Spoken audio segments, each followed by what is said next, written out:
복된 화요일 아침입니다. 신성 목사입니다. 오늘 우리가 함께 볼 말씀은 열왕기상 15장 말씀입니다. 9절부터 15절까지 말씀 보겠습니다. 이스라엘 여로보암 제20년에 아사가 유다 왕이 되어서 예루살렘을 40해 동안 다스렸다. 그의 할머니는 아비살롬의 딸 마아가이다.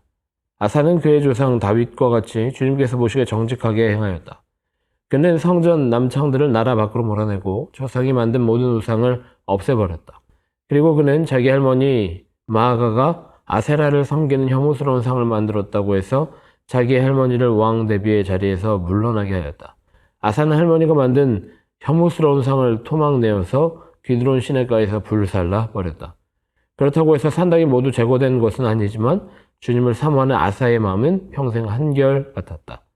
그는 자기 아버지와 자기를 거룩하게 구별해서 바친 은그릇과 금과 그릇들을 주님의 성전에 들여 놓았다. 네, 복된 아침입니다. 모두 건강한 베델교회 성도들 되셨으면 좋겠습니다. 저는 어제 몸살 기운이 좀 찾아와서 정신없이 누워 있었습니다. 이제 조금 회복이 되었는데 한 번도 빠짐없이 영육간에 강건한 베델교회 성도들 되셨으면 좋겠습니다. 우리가 함께 보고 있는 말씀 열왕기 말씀입니다. 오늘 우리가 15장 말씀을 읽었는데 이전은 남유다 북이스라엘이 온전히 명확하게 갈라진 상태가 되었습니다. 그리고 그 왕들에 대한 평가가 시작이 됩니다. 여러분 삶의 자리에서 많은 사람들을 만나시게 됩니다. 사람들을 만나면 그 사람들의 평가도 이루어지게 됩니다. 그리고 나 자신에 대한 평가도 물론 이루어지게 되겠죠.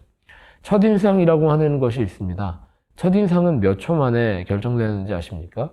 그 사람의 첫인상은 약 3초 만에 이루어진다라고 합니다.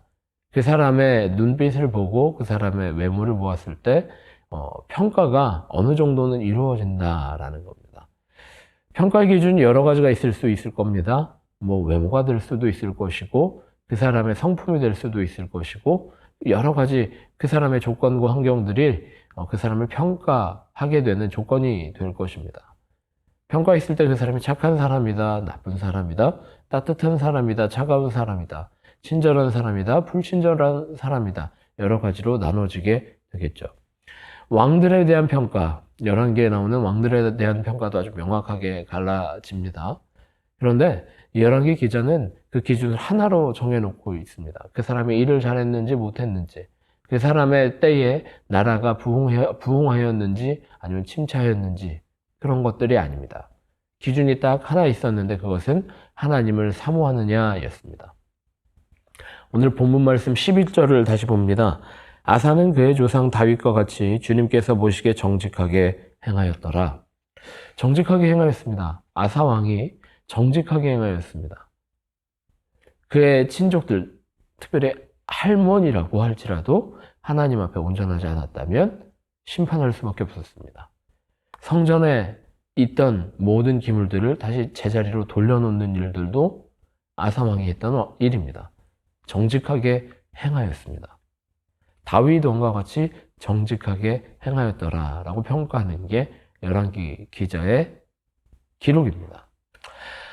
다윗 왕이 어떻게 하나님 보시기에 정직하게 행할 수 있었을까를 생각해 보게 됩니다. 다윗은 하나님을 사모하였기 때문에 하나님 앞에 정직할 수 있었습니다. 두려울 때도 하나님 앞에 내어놓을 수 있었고 그가 심지어 범죄하였을 때도 하나님 앞에 눈물로 고백할 수 있었습니다. 하나님을 사모하는 마음이 있었기 때문입니다. 14절의 말씀을 다시 한번 봅니다. 그렇다고 해서 산당이 모두 제거된 것은 아니지만 주님을 사모하는 아사의 마음은 평생 한결 같았다. 하나님을 사모하는 것이 우리 인생을 평가하는 유일한 기준이 되었으면 좋겠습니다. 누구나 삶을 돌아봅니다. 인생을 돌아볼 때에 내가 잘 살았는가, 못 살았는가 평가할 수 있습니다. 하지만 우리는 크리스천입니다. 우리는 주의 백성들입니다. 그렇다면 우리는 우리 삶을 돌아볼 때 내가 하나님을 사랑하였는가, 지금도 하나님을 사랑하고 있는가, 내가 오늘 하루를 주님을 사모함으로 살아갈 것인가. 평가도 이 사모함으로, 계획도 이 사모함으로 할 수 있는 참 지혜 있는 베델교회 모든 성도들 되셨으면 좋겠습니다. 11개의 모든 왕들에 대한 평가 기준은 하나님을 향한 사모함이었습니다. 하나님을 사모하는 왕은 칭찬받는 왕이 될 수 있었고, 하나님을 사모하지 않는, 하나님을 망각한 왕은 하나님이 사용하실 수가 없는 왕일 수밖에 없었습니다. 오늘 하루 주님과 동행하기를 원하신다면, 오늘 하루 주님의 인도하심 가운데 승리하기를 꿈꾸신다면, 하나님을 사모하는지, 내 마음 깊은 곳에 내 영혼을 다해 하나님을 사모하는 삶을 살아가고 있는지 점검해 볼 수 있는 베델교회 모든 성도들 되셨으면 좋겠습니다. 그렇게 기도합니다. 주님, 주님을 사랑합니다. 오늘 하루 하나님을 사모함으로 살아가기를 원합니다. 주님을 사모함으로 능력 얻기를 원하고, 주님을 사모함으로 은혜 충만하여지기를 원합니다. 다른 것들을 사랑하지 않게 하여 주시고, 다른 것들 때문에 하나님을 잊어버리지 않게 하시고, 오직 주님만 붙들고 사모하며 살아갈 수 있는 우리 모두가 될 수 있도록 인도하여 주옵소서. 그렇게 기도하고 기대하는 마음으로 오늘 하루 승리하는 베델교회 모든 성도들 되시길 간절히 기도하고 축복합니다.